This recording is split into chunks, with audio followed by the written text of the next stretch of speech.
What's up, guys? We are here to go over your FTX Deadly Duo workouts for 2022 and get you guys excited for Saturday's workouts. So we have two-part events. So you guys are gonna have 4 scores on the day. You will do your first 2-part event. You might have 90 minutes to 2-hour break, and then you'll have your second 2-part event to finish up the day, finishing up with 4 scores. So this first 2-part event is gonna be a 4 rounds for time with a 10-minute cap. And it's going to be a triplet of 20 hang power cleans, 25-20 cal bike, and then 30-25 pull-ups or toes to bar. It's going to alternate every round of the 4 rounds. You'll rest 2 minutes, and you'll have an 8-minute clock to establish a heavy 1-rep max of this complex. So let's go through the standards here. Kicking it off, these 4 rounds for time, these 20 hang power cleans.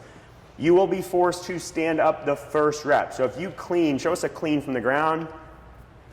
That would be a no rep, okay? She could then come to her hang if she wanted to, but we want you to stand it up. You need to stand up, and then there needs to be a reverse motion down of some sort in order for that first rep to count, okay? So 20 hang power cleans there. The big 2 standards we're looking for is that the arms fully extend at the bottom and that when you catch your clean, you do stand up before the bar comes off the shoulders. All right, so if you want to cycle from that high hang, that's okay. Just make sure those arms are long. Show us a bench arm like that. That would be a no rep there. We need to see those arms fully extend, okay? So 20 of those. The weights are 115 for the men's teams, 75 for the women's teams, and you could break up that 20 as much as you want with 1 partner working, 1 resting. Then we go on to the 25-20 cal bike. Same idea there, 1 working, 1 resting, break it up however you like. Then we go on to these pull-ups and toes to bar. So round 1, men's teams will be doing 30 pull-ups. Round 1, women's teams will be doing 25 pull-ups. You can break those up however you want. If you are unable to do pull-ups, you can sub in a jumping pull-up at double the reps, okay? That has to be decided round to round. So your pull-ups are obviously rounds 1 and rounds 3. So you could start with round 1 as regular pull-ups, and then in round 3 you could move to jumping pull-ups. The caveat is both partners have to choose the same version for a round. You can't be bouncing back and forth between 2 different versions. So if you go with pull-ups, you gotta stick with pull-ups. Same idea on the toes to bar. That's gonna be rounds 2 and rounds 4. If you're unable to do the toes to bar, you can sub in a knees to chest at double the reps there. And again, that can be done round to round, but both partners need to be on the same page with that. All right, so you have 10 minutes to finish 4 rounds, very tight time cap there. So some teams will probably get capped here. If you get capped, your unfinished reps will be added to your 10-minute time. So if you are left with the last set of 25 toes to bar, you didn't do any of them, your score is gonna be 10 minutes and 25 seconds with those unfinished reps added to it. Then we'll have a 2-minute rest. If you finish early, you earn additional rest, but everyone's gonna have a mandatory 2-minute rest. At the 12-minute mark, we're gonna start an open 8-minute window to establish a 1-rep max of a complex, and that's for each person. So it's gonna be your single best lift of all 3 movements of the complex. So starting from the ground, you can do any version of a clean. We'll probably see a lot of power cleans. Then you can do a front squat. You're gonna have to do a front squat, and then you're gonna have to do a shoulder to overhead, and most commonly we'll see a push jerk or potentially a split jerk, okay? Now with the clean, you have any option to go with. It could be a hang clean, so if you prefer to just go from the hang, you could deadlift it up and then go into a hang clean. You could do a squat clean as well from the floor. Now if you go with a squat clean, you're gonna have to stand up and then go into an additional front squat for that. And then the jerk could be a split jerk, it could be a push press. It really could be any version that you prefer. But if you go for like a split jerk, make sure the feet return completely under you while the bar is still overhead. If you are here and the bar comes down as you're recovering, even though you had control of it, that's a no rep. You could either redo the jerk or you'd have to reset the entire complex, okay? So that would probably be the only situation where during the complex, you might miss a jerk, and then if it's still in your hands, you could retry the jerk. But if you miss the lift completely and you drop it, then you're gonna start back over from the clean. You do need to hit all 3 in a lift in a single unbroken set. So once you guys establish your weight, we're gonna combine those weights into one total weight. So if I hit 200, that's my best lift. Melissa hit 150, our score will be 350 pounds for that. And then obviously the heaviest weight will get ranked the highest in that event. I'd recommend starting out with a good opening weight in your mind. That's gonna give you confidence because you have a full 8 minutes for you guys to go back and forth on this. And don't be afraid to let that partner kind of add into your barbell because you're gonna be using the same barbell for both women teams, guy teams. So make sure that weaker partner gets established but has enough of a game plan of stripping those weights back on and back off to let that other partner go heavier. So come on in with a really good plan for this, for that 8 minute window. Yeah, try to secure a 90 to 95% weight effort for you somewhere in that first 4 to 5 minutes, and then the last 3 to 4 minutes becomes your bonus time to secure more that more aggressive weight. So let's talk about pull-ups and toes to bar standard really quick. So pull-up is gonna be chin over bar. So we do want to see that full hang at the bottom, and then chin over bar could be kipping, it could be butterfly, it could be strict, right? However you can get that chin over the bar, we'll take it. Now for the toes to bar, in addition to the toes physically touching the bar, we do want to see the heels pass behind the rig. So the heels will come behind this like plane here, and then the toes will touch the bar. These could be done as single reps. So for some people that as you get tired or maybe you're just not good at them yet, it could be one at a time where you reset each time and get those toes up to the bar.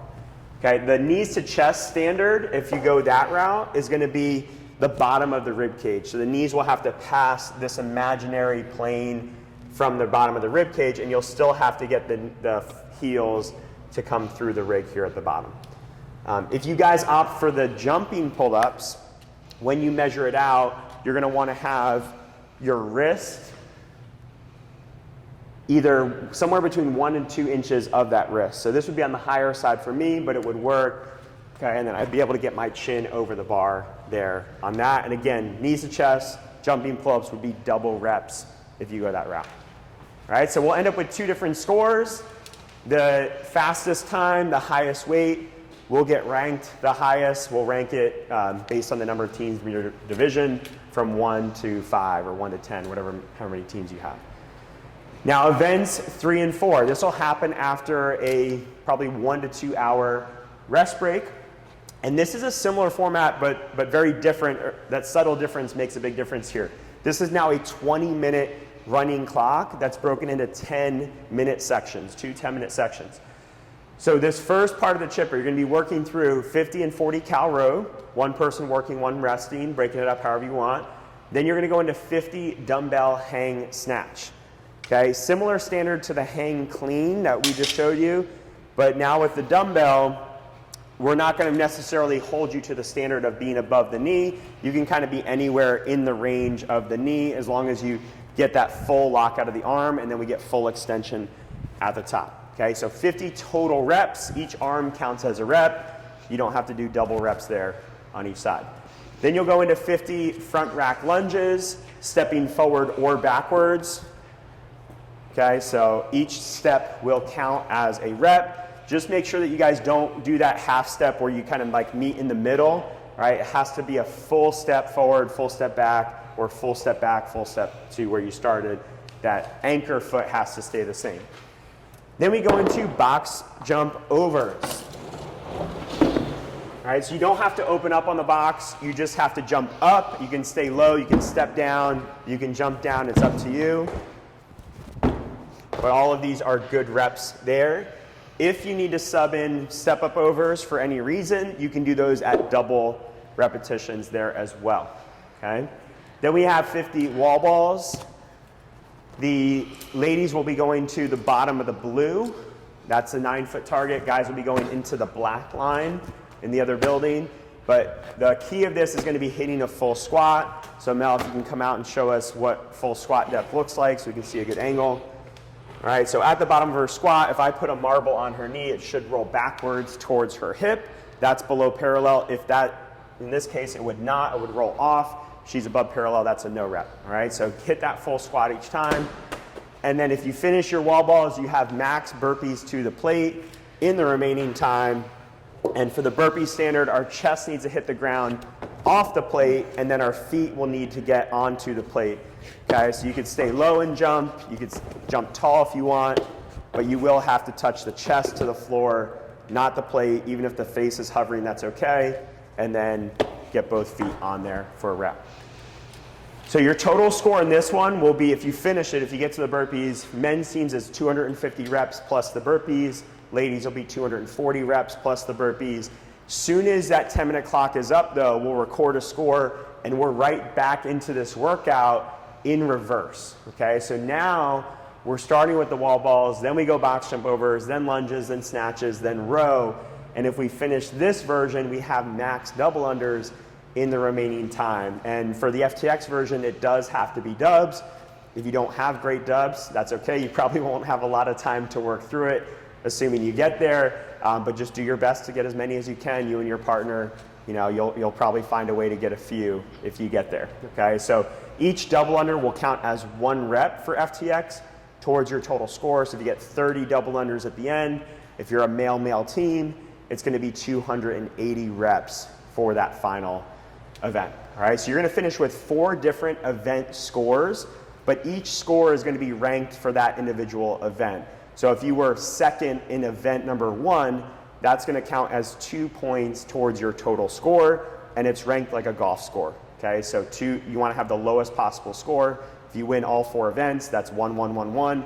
You have 4 points, you're obviously gonna be the best team because no one beat you in any event, all right? So mathematically, it's impossible for you to lose.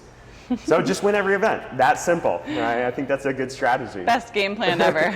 If you guys do have a game plan, it's always my recommendation talking to teams going in this that have the best laid game plan you possibly can for you and your partner, but always make sure that you're keeping an open communication. You guys are counting reps up together and you're telling your partner where you're at, not just your judge. Don't just rely on your judge to be counting because a lot's going on. You guys need to be able to adjust that game plan. If you guys start suffering from adrenaline rushes and fatigue starts setting in earlier than you thought, be able to change your plan on the fly. Don't get married to it and stuck with it. If you feel like you can do something else to adjust it and move a little faster, call it out to your partner. Hey, I only did 5 and you got to pick it up, and try to help each other out where that other person might be struggling.